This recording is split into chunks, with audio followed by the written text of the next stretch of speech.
आज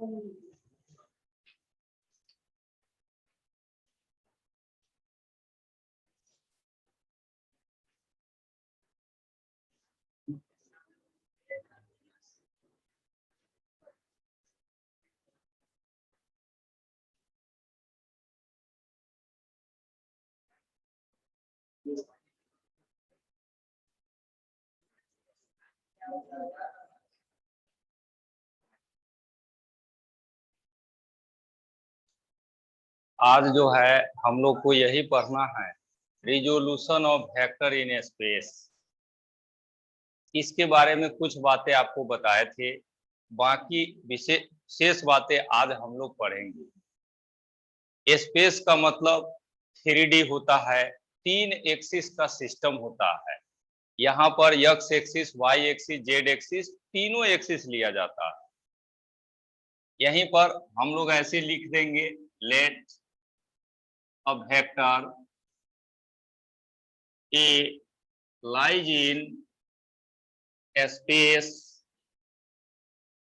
lies in space subtends an angle alpha, beta and gamma with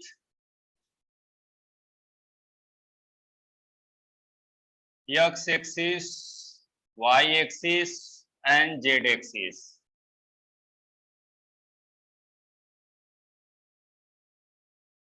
Respectively.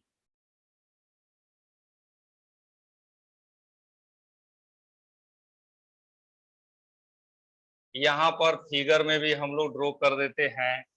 यह है x axis, यह है वाई एक्सिस और यह है जेड एक्सिस।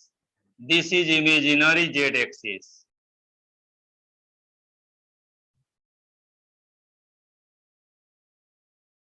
एक्स की तरफ आई कैप, वाई के डायरेक्शन में जे कैप, जेड के डायरेक्शन में के कैप। एक वेक्टर यहाँ पर हम लोग लिए हैं, इस वेक्टर का नाम ए वेक्टर है। This is a vector. यह ए वेक्टर एक्स एक्सिस के साथ अल्फा एंगल बना रहा है, वाई एक्सिस के साथ बीटा एंगल बना रहा है और जेड एक्सिस के साथ गामा एंगल बना रहा है। तो एक वेक्टर हम स्पेस में लिए और सभी एक्सिस से इसका एंगल अलग अलग लिए हैं। अब इस वेक्टर का कंपोनेंट एक्स पर भी होगा, वाई पर भी होगा, जेड पर भी होगा। कितना कितना होगा ये तो हम लोग स्पष्ट जानते हैं। जैसे एक्स की तरफ एक्स बराबर कंपोनेंट बराबर होता है vector into cos theta. Vector है आपका ए और एंगल है अल्फा, तो यहां पर लिखेंगे कॉस अल्फा। वाई की तरफ कंपोनेंट निकालेंगे, ए वाई इक्वल्स वेक्टर है ए, एंगल इस बार है beta, that is cos beta. Z की तरफ कंपोनेंट निकालेंगे, ए जेड, वेक्टर है ए और एंगल है गामा। ये अल्फा बीटा गामा का वैल्यू बराबर भी हो सकता है, अलग अलग भी हो सकता है। कोई भी केस हो, जिधर कंपोनेंट निकालेंगे उधर का ही एंगल लेना है। एक्स पर निकाले तो एक्स का एंगल लेंगे, जेड पर निकालेंगे तो जेड का ही एंगल लेंगे। यह 3 कंपोनेंट यहां पर हम लोग रिप्रेजेंट किए हैं। एक्स कंपोनेंट, एक्स कंपोनेंट को आप एक्स से लिखे हैं जिसका वैल्यू है ए कॉस अल्फा। वाई कंपोनेंट जिसको हम लोग ए वाई से लिखे हैं, इसका वैल्यू है ए कॉस बीटा। जेड कंपोनेंट को ए जेड से लिखा गया है, इसका वैल्यू है ए कॉस गामा। जिस दिन आप रिजोल्यूशन पढ़ना स्टार्ट किए थे, प्रथम दिन, उस दिन आपको बताए थे किसी भी वेक्टर का कंपोनेंट जब निकालते हैं तो वेक्टर के मैग्नीट्यूड में कॉस थीटा से मल्टीप्लाई करते हैं। ये सब जो लिखे हैं आप ए कॉस अल्फा, ए कॉस बीटा, ए कॉस गामा, इसका मतलब यह है वेक्टर ए का मॉडुलस इनटू कॉस अल्फा, इसका मतलब है वेक्टर ए का मॉडुलस इनटू कॉस बीटा, और यह है ए का मॉडुलस इनटू कॉस गामा। ऐसे लिखिए या ऐसे लिखिए, दोनों बात सेम ही है। चलिए हम लोग तीनों कंपोनेंट यहां पर निकाल दिए। अब हम लोग को पहले से मालूम है कि x कंपोनेंट में आई कैप लगता है, y कंपोनेंट में जे कैप और z कंपोनेंट में के कैप। यहीं से लिखेंगे now a vector can be written as,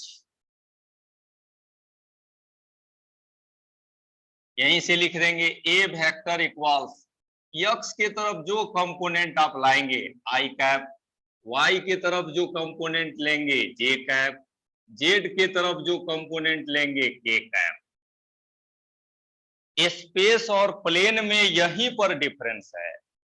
space में जब पढ़ते थे तो आई और जे दो ही रहता था, ये प्लेन में पढ़ते थे तो, और स्पेस में जब पढ़ेंगे तो यह तीनों रहेगा। बाकी सभी मीनिंग वैसा ही है। वेक्टर को कैसे आई जे के में बदल देंगे वह यहां से आपको बताया जा चुका है।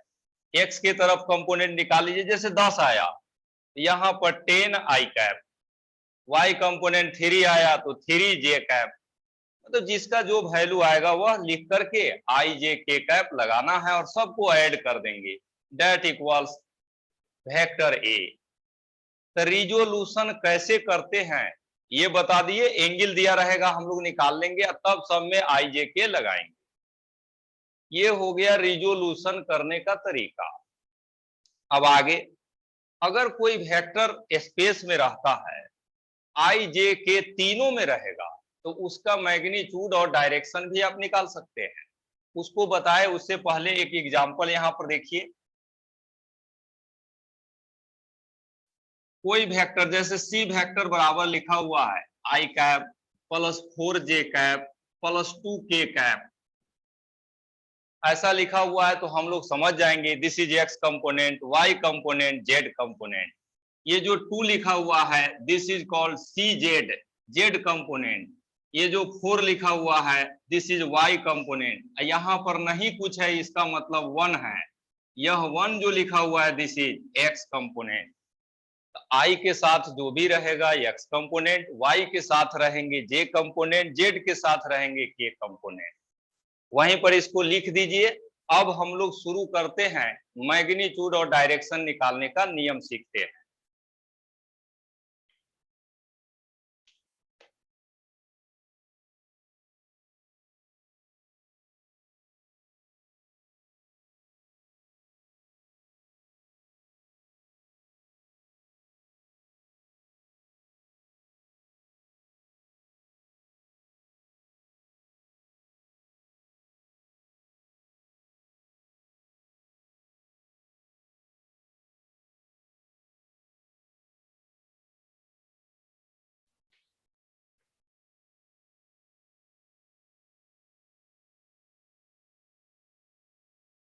Calculation of magnitude and direction of vector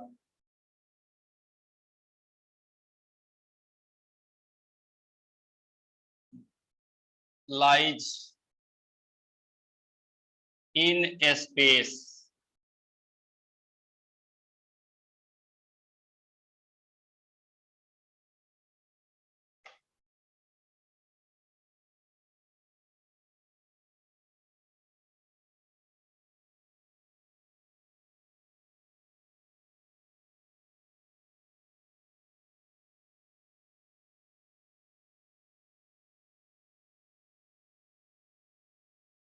तो अब हम लोग उस वेक्टर का मैग्नीट्यूड और डायरेक्शन निकालेंगे जो वेक्टर आई जे के तीनों में दिया रहता है। ठीक है, तीनों वाला जो केस होगा उसको पढ़ने आ गए। यहां पर देखिए एक वेक्टर दिया हुआ है, ए वेक्टर बराबर लिखा हुआ है 2i cap plus 4j cap plus 2j cap 2k cap. हम इस वेक्टर का मैग्नीट्यूड निकालना चाहते हैं। तो मैग्नीट्यूड निकालने का नियम वही है जो आप प्लेन में पढ़े थे, रूट अंडर देंगे और सब का स्क्वायर करेंगे। ए का मॉडुलस जब निकलेगा तो यहां पर स्क्वायर रूट लिखना है और सब का स्क्वायर करना है, 2 square plus 4 square plus 2 square. जो रिजल्ट आएगा यही आपका यहां पर वैल्यू हो जाएगा। यह हो जाएगा 24। इस ए वेक्टर का मैग्नीट्यूड यही होगा। अगर ये सब माइनस में भी रहता तब भी रिजल्ट यही आता। आप लोग को बताए थे कि मैग्नीट्यूड निकालने के समय माइनस साइन हम लोग लेंगे भी तब भी प्लस से आएगा।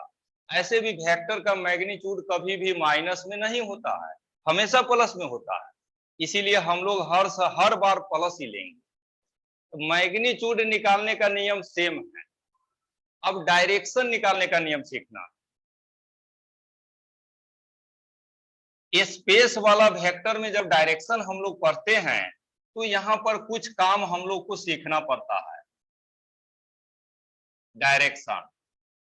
डायरेक्शन निकालने के लिए इस 3 इक्वेशन का हम लोग इस्तेमाल करते हैं, क्योंकि यह जो वेक्टर ए है इसमें आई कैप जे कैप के कैप तीनों हैं। तो यह ए वेक्टर एक्स के साथ भी एंगल बनाएगा, वाई के साथ भी बनाएगा, जेड के साथ भी बनाएगा। एक बार फिर से आज रिपीट कर देते हैं। वेक्टर का डायरेक्शन पढ़ने का मतलब है एंगल निकालना, चाहे कोई वेक्टर हो। वेक्टर का डायरेक्शन आपसे पूछा जाता है या कैलकुलेशन करना होता है तो उसका सीधा सीधा मतलब है एंगल निकालना। और जो वेक्टर स्पेस में होगा वह एंगल एक्स पर भी बनाएगा, वाई पर भी बनाएगा, जेड पर भी बनाएगा। इसीलिए डायरेक्शन यहां पर 3 तरह से निकलता है। एक्स के साथ कितना एंगल है, वाई के साथ कितना एंगल है, जेड के साथ कितना एंगल है। ठीक है, तो स्पेस वाले वेक्टर का डायरेक्शन 3 तरीके से। प्लेन वाला वेक्टर का भी हम आपको डायरेक्शन बताए थे तो 2 तरीके से, एक एक्स के साथ, दूसरा वाई के साथ। यहां 3 है तो तीनों के साथ एंगल बनेगा। अब निकालेंगे कैसे वह देखिए, वहीं से वह रूल उठा करके लाएंगे। वहां जो आप लिखे हुए हैं, हम लोग क्या लिखे हैं उसको पहले यहां मेंशन करते हैं। जैसे आपको एक्स के साथ डायरेक्शन निकालना है विथ एक्स। अगर एक्स के साथ डायरेक्शन निकालना है तो एक्स कंपोनेंट लिखेंगे। एक्स कंपोनेंट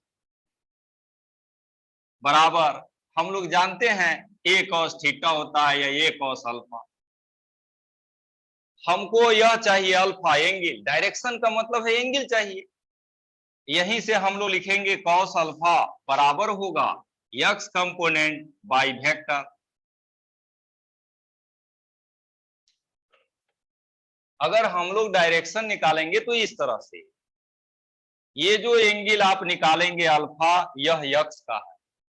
ठीक है, अब वैल्यू पुट कर दीजिए। यहीं पर देखिए कॉस अल्फा इक्वल्स, यह वेक्टर को देखिए और बताइए इसमें एक्स कंपोनेंट कितना है, 2 है।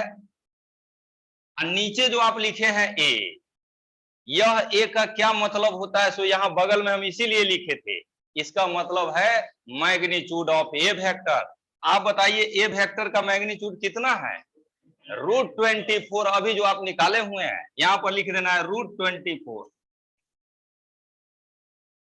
हमको अल्फा चाहिए। ये जो वैल्यू है अननोन वैल्यू है, 30 डिग्री 60 डिग्री 90 डिग्री का वैल्यू नहीं है। ऐसे केस में हम लोग इनवर्स का प्रयोग करते हैं। यहीं से अल्फा इक्वल्स कॉस इनवर्स 2/√24।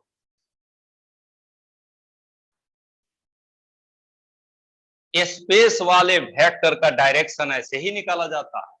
आप x के साथ निकाले हैं, y के साथ भी ऐसे ही निकलेगा। देखिए विथ y एक्सिस, अब यह लिखेंगे y कंपोनेंट बराबर यह y कंपोनेंट इक्वल्स है a cos बीटा। हम लोग को बीटा ही चाहिए, यहीं से लिखेंगे cos बीटा बराबर हो जाएगा y कंपोनेंट बाई a के। आपके सामने सब चीज उपलब्ध है, आप देख करके बताइए y कंपोनेंट कितना है, 4 है, और इस a का वैल्यू कितना है, √24। यहां से आप बीटा निकालिएगा तो आएगा cos इनवर्स 4/√24। यह y के साथ बना हुआ एंगल होगा। उसी तरह से z का एंगल निकालेंगे with z axis, z component यह बराबर होगा a cos गामा, और यहीं से cos गामा बराबर होगा z कंपोनेंट बाई a।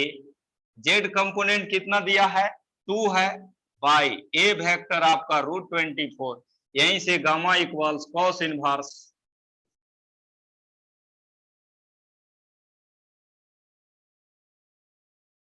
देखिए ये सब एंगल जो हम निकाले हैं इसका फाइनल समरी क्या है, नीचे में देखिएगा सब में सेम लिखा हुआ √24 √24 √24, यानी नीचे वाला टर्म नहीं बदलता है, सिर्फ ऊपर वाला बदलता है। x का एंगल निकालिए तो ऊपर में x कंपोनेंट लेंगे, y का एंगल निकालेंगे तो ऊपर में y कंपोनेंट, z का एंगल निकालिएगा तो ऊपर में z कंपोनेंट लेना है। इतना आसान है। रिजोल्यूशन ऑफ वेक्टर के बाद IJK में जो वेक्टर होता है उसका डायरेक्शन निकालना, वहीं पर इसको लिख दीजिए। अब इस पर हम लोग कुछ क्वेश्चन भी अभी बनाएंगे। दोनों वर्क सीखना, वेक्टर को IJK में बदलना भी, IJK वाले वेक्टर का मैग्नीट्यूड और डायरेक्शन निकालना भी।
अब रूल सीख लेने के बाद कैसे वर्क हम लोग करेंगे, अब डायरेक्ट हम लोग इसको सीखते हैं। ये तो अभी एक क्वेश्चन के द्वारा आपको रूल सिखाए, अब डायरेक्ट कैलकुलेशन हम लोग कर लेंगे इन्हीं सभी रूल का इस्तेमाल करके। देखिए एक वेक्टर हमारे सामने है, इक्वेशन इसका लिखा हुआ है, IJK में है, इसका मैग्नीट्यूड और डायरेक्शन हम लोग को निकालना है। सबसे पहले मॉडुलस, मॉडुलस जब निकालते हैं तो स्क्वायर रूट लाना है, सब का स्क्वायर, आई के साथ कुछ नहीं है, इसका मतलब 1 का स्क्वायर प्लस 2 का स्क्वायर प्लस 1 का स्क्वायर, यहीं से आपका आ गया √6। इस पी वेक्टर का मैग्नीट्यूड होगा √6। अब डायरेक्शन निकालना है, तो डायरेक्शन x के साथ भी निकलेगा, y के साथ भी, z के साथ भी। यहीं पर देखिए विथ x, अब देखिए डायरेक्ट बता रहे हैं आपको, x के साथ आपको निकालना है, लिखिएगा ऐसे cos थीटा बराबर, इधर लिखना है x कंपोनेंट, और नीचे में जिस वेक्टर का आप निकालना चाहते हैं डायरेक्शन, उसका मैग्नीट्यूड लेना है। मतलब रूल यही है, y के साथ आपको निकालना है विथ y, यहीं पर लिखेंगे cos थीटा बराबर y कंपोनेंट, जिस वेक्टर का आप निकालना चाहते हैं उसी का मैग्नीट्यूड।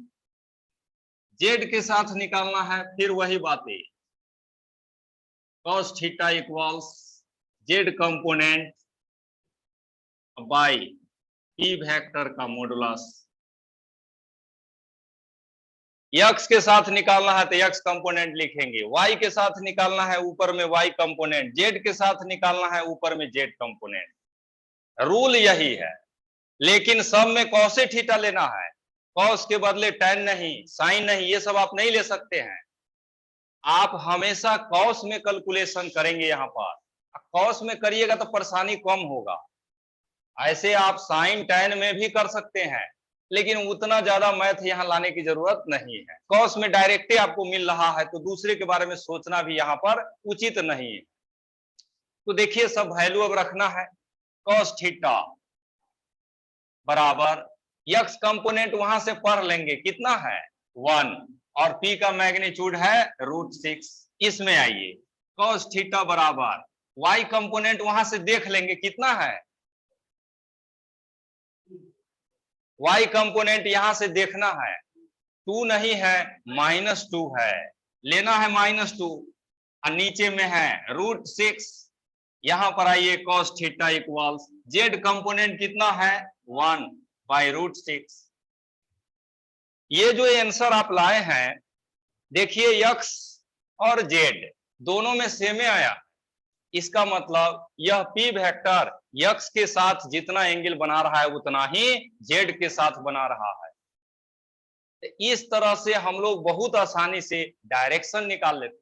मैग्नीट्यूड निकालना तो कोई काम ही नहीं है, रूट लगाइए सबका स्क्वायर कर, जो वर्क है थोड़ा डायरेक्शन में ही हम लोग इस तरह से कैलकुलेट करेंगे।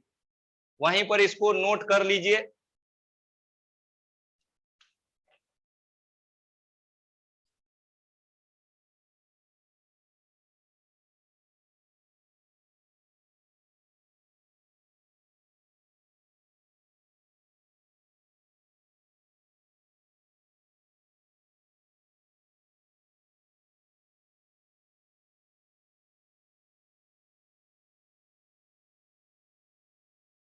तो आई जे के में लिखा हुआ वेक्टर होगा, उसका मैग्नीट्यूड निकालना होगा, डायरेक्शन निकालना होगा। यह हम लोग के लिए अब सबसे आसान काम हो चुका है। मतलब ये काम अब परेशान करने वाला नहीं है, एकदम इजी वर्क हो चुका है। आज जो मेथड आपको सिखाया गया है, इस मेथड का इस्तेमाल उस वेक्टर के लिए भी आप कर सकते हैं जो वेक्टर प्लेन में है, प्लेन में दिया रहेगा। अब कुछ एग्जाम्पल सब है, उसको यहां पर सीखिए।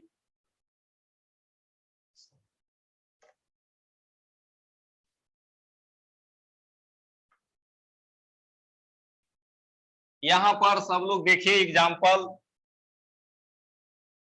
एक वेक्टर दिया हुआ है ऐसे r वेक्टर इक्वल्स, यहां पर देखिए 2i cap plus √3k cap, ऐसा दिया हुआ है। इसमें j कैप नहीं है, दो ही है, i कैप k कैप। हमको इसका मैग्नीट्यूड और डायरेक्शन निकालना है। तो सबसे पहली बात, इसमें j कैप नहीं है तो y एक्सिस का डायरेक्शन आपको निकालना ही नहीं है, सिर्फ दो ही का, एक x एक्सिस और दूसरा z एक्सिस। पहले मैग्नीट्यूड आप निकाल लीजिए, r वेक्टर का मॉडुलस बराबर होगा √2 का स्क्वायर प्लस √3 का स्क्वायर। सोल्व करेंगे तो यह कितना आ जाएगा, √7। अब डायरेक्शन निकालना है, तो डायरेक्शन यक्स का निकालिए पहले, विथ यक्स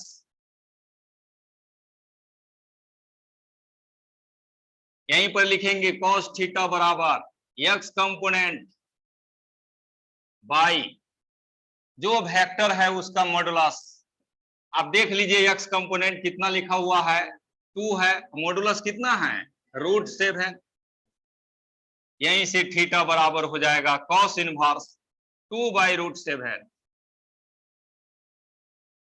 जेड के साथ डायरेक्शन आपको निकालना है, विथ जेड। फिर लिखेंगे cos थीटा बराबर जेड कंपोनेंट बाई जो वेक्टर है उसका मॉडुलस। जेड कंपोनेंट कितना है, √3 और मॉडुलस है √7। यहीं से थीटा इक्वल्स cos इनवर्स √3/7।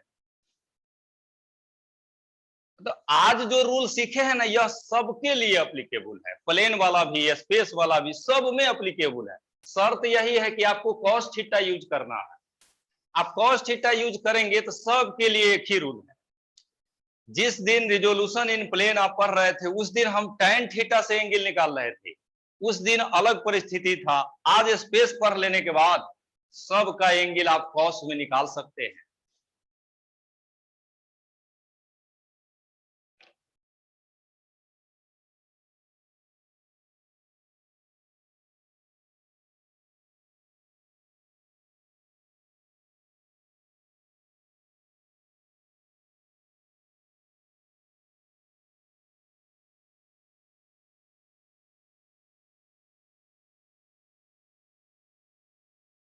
तो वेक्टर प्लेन में हो, स्पेस में हो, अब डरना नहीं है।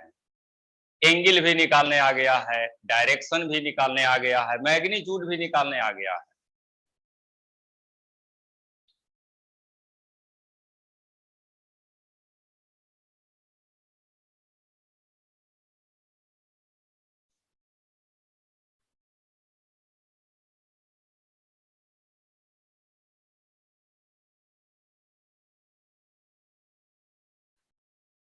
यह एक वेक्टर है, इसमें जे कैप और के कैप है, आई कैप नहीं है। तो इसको पढ़ने से ऐसा लगता है कि इसमें कुछ छूटा हुआ है। अगर आई कैप भी रहता तो कंप्लीट हो जाता, लेकिन आई कैप तो यहाँ है नहीं। अगर नहीं है तो आप खुद से आई कैप को लिख सकते हैं। कैसे लिखिएगा, देखिए, जो नहीं रहता है उसको 0 के साथ आप लिख सकते हैं।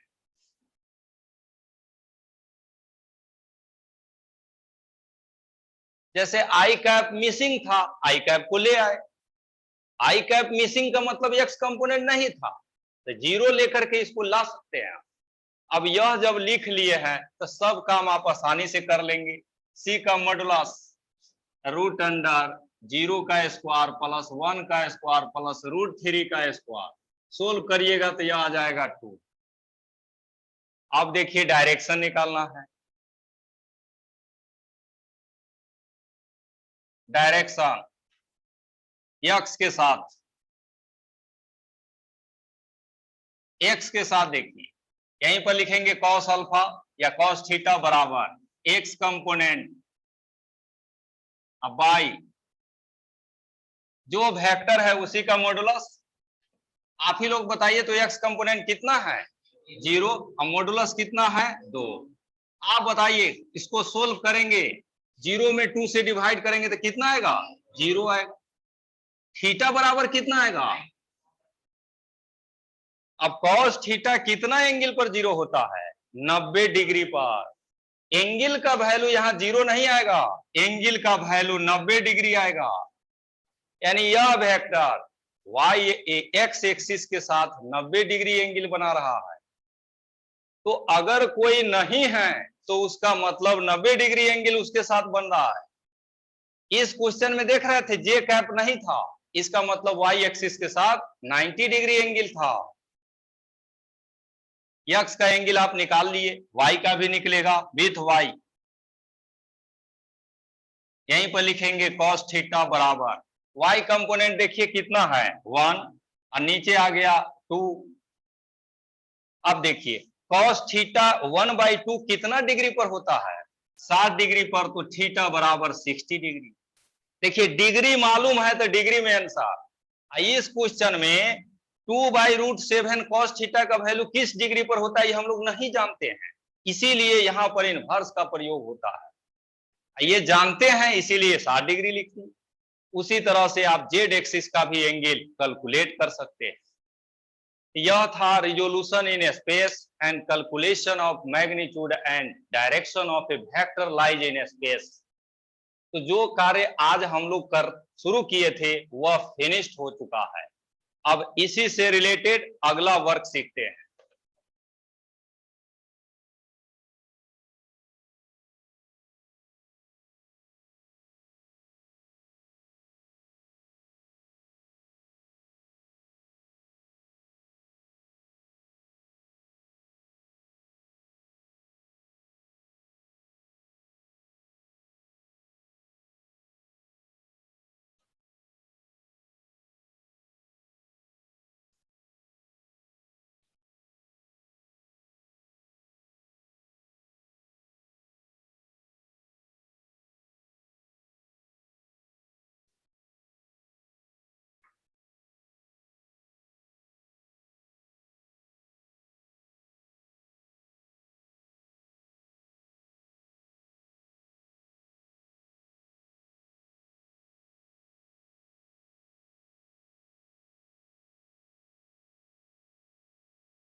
तो अब एक क्वेश्चन आ गया। इस क्वेश्चन में ए वेक्टर को आई जे के में लिखा गया है। अब क्वेश्चन पूछ रहा है कि बताइए ए के डायरेक्शन में यूनिट वेक्टर कितना होगा। ऐसा क्वेश्चन एक दिन और हम लोग बनाए थे, आज फिर बनाने जा रहे हैं। वेक्टर दिया है, यूनिट वेक्टर आपको निकालना है। यहां से हम लोग लिखते हैं by definition of unit vector. यहीं पर लिखेंगे by definition of unit vector.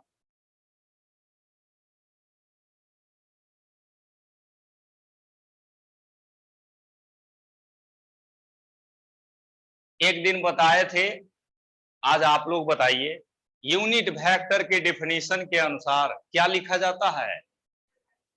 A cap equals होते हैं A vector by modulus of A vector, यही हम लोग पढ़े थे। अब वैल्यू यहां लिखना है। अब ए कैप इक्वल्स ए वेक्टर देखिए आई कैप 2j कैप -3 के कैप, और नीचे में मॉडुलस लिखना है इसी का, तो मॉडुलस में √1² प्लस 2² प्लस 3²। सोल्व करिएगा, ए कैप इक्वल्स आएंगे I cap plus 2j cap -3 cap, और नीचे में आ जाएगा √14। ये है आपका यूनिट वेक्टर। आज भी हम वैसे ही निकाले हैं जैसे पिछले क्लास में निकाले थे। अंतर यह है कि पिछले क्लास में सिर्फ आई और जे में था वेक्टर, आज आई जे के तीनों में है। तो 2 में रहे या तीनों में रहे, रूल वही रहते हैं।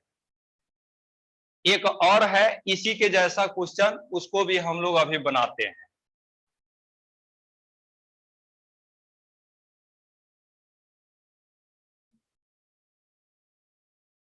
अब वेक्टर का मैक्सिमम पार्ट आप सीख चुके हैं, पढ़ चुके हैं। अब वेक्टर का मेन पार्ट आप पढ़ चुके हैं। वेक्टर पढ़ने का मेन मीनिंग होता है आई जे के में आपको पढ़ना। आई जे के में आप सीख लिए, आई जे के में बदलना सीख लिए, समझिए वेक्टर आपके मुट्ठी में आ चुका है। मेन वेक्टर का फैक्टर यहीं पर है। चलिए अब आगे एक क्वेश्चन है,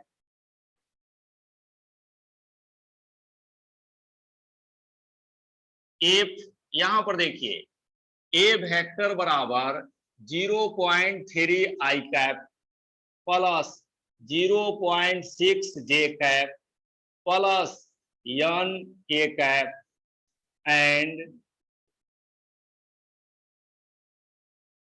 ए is unit vector, then find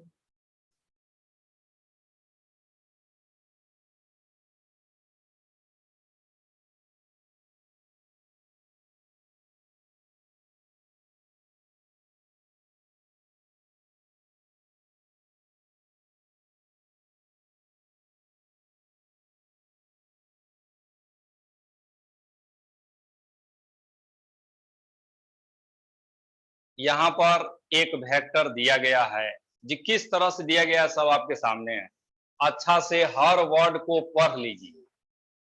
कह रहा है A vector equals 0.3i plus 0.6j plus N K cap है, और दूसरी बात यह भी कह रहा है कि यह ए वेक्टर यूनिट वेक्टर है, तो बताइए एन का वैल्यू क्या होगा। तो देखिए यहां पर इस क्वेश्चन का मेन पॉइंट, बाय क्वेश्चन ने ही हम लोग को बताया है कि यह ए वेक्टर यूनिट वेक्टर है, ऐसा क्वेश्चन बता रहा है, यही इस क्वेश्चन का की है। ए यूनिट वेक्टर है, हम लोग पढ़े हैं किसी भी यूनिट वेक्टर का मॉडुलस यानी मैग्नीट्यूड निकालते हैं तो एक आता है। यूनिट वेक्टर उसे कहते हैं जिसका मैग्नीट्यूड एक होता है। तो क्वेश्चन में यह सप्लाई किया गया है, अब हम लोग को इस एन का वैल्यू निकालना। यहीं पर देखिए ए वेक्टर बराबर क्वेश्चन में जो दिया है उसको लिखिए 0.3 आई कैप प्लस 0.6 जे cap plus N K cap.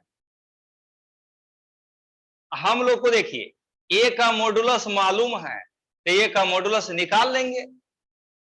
देखिए यहां पर ए का मॉडुलस निकालते हैं, अगर इधर मोड लगाएंगे तो इधर क्या करना पड़ता है, square root this square plus this square plus this square, 0.3 का स्क्वायर प्लस 0.6 का स्क्वायर प्लस एन स्क्वायर। इसका वैल्यू क्वेश्चन में सप्लाई है कितना 1, इधर हो गया रूट अंडर, इसका स्क्वायर कीजिएगा 0.09, इसका स्क्वायर कीजिएगा 0.36 अब प्लस एन स्क्वायर। ये रूट हटा दीजिए, रूट हटता है तो इधर क्या आएगा स्क्वायर 1 का स्क्वायर बराबर, ये दोनों को ऐड कीजिए 0.45 प्लस एन स्क्वायर। हमको एन निकालना है, ये 4 5 को इधर ले आइए, 1 का स्क्वायर 1 होगा माइनस 0.45 इक्वल्स एन स्क्वायर। अब एक में से इसको घटाना है, सब्ट्रैक्शन हो जाएगा 0.55